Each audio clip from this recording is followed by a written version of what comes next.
Les règles attributaires à l'intérieur de ArcGIS Pro, c'est une autre manière de favoriser, si on veut, la notion du contrôle d'intégrité à l'intérieur de notre base de données. Donc, je vais partir ici avec la notion de poteau.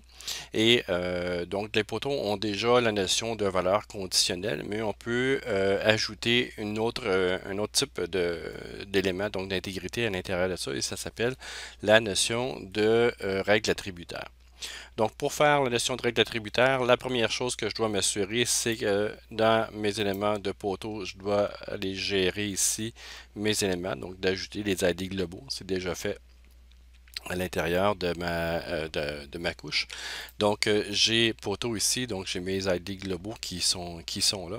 Et dans les données qui se trouvent être ici, ben, vous avez les valeurs conditionnelles et à côté, donc, la notion de règle attributaire. Et dans règle attributaire, ce que je vais faire ici, c'est que je vais rajouter une nouvelle règle. Donc, on a des règles par lot ou par calcul immédiat. Je vais faire la notion de calcul immédiat ici.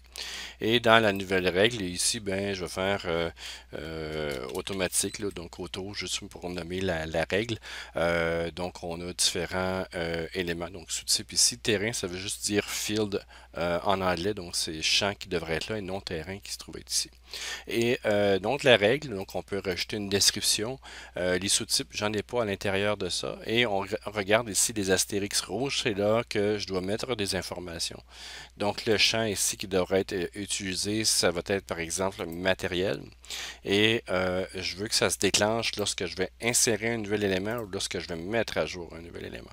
Et je peux mettre des balises ici pour pouvoir faire des recherches sur des mots-clés. Dans les notions d'expression, ce que je devrais faire ici avec cette notion-là, ben, je vais définir ici la manière que va se faire le déclencheur. Donc, je vais rajouter une expression et ça se fait uniquement en arcade, malgré que j'ai un menu déroulant. Et on va dire ici, si, on va ouvrir la parenthèse. Donc, si, ici, il faudra aller avec le matériel. Donc, si le type donc la classe qui va être choisie va être égale à, donc on met double égal pour la notion de l'égalité, et la notion ici des valeurs qui sont disponibles dans la classe, je vais commencer avec la 1, mais on peut mettre toutes les autres valeurs, et en cliquant sur 1 ici, et je ferme. Donc, aussitôt que la personne va choisir la classe 1, moi j'aimerais qu'il y ait quelque chose qui se fasse pour automatiquement pour le champ matériel ici. Donc, on va faire ici return et return ici espace. Je clique sur matériel et je vais aller chercher toutes les valeurs uniques. Par exemple, 1, c'est vraiment fibre de verre, donc ici FI. Et il faut que je termine avec un point virgule. Donc, on peut tester la notion, l'expression. Donc, tout est valide. Et une fois que ça c'est fait, je vais la laisser comme ça. Donc, pas plus compliqué à faire que ça.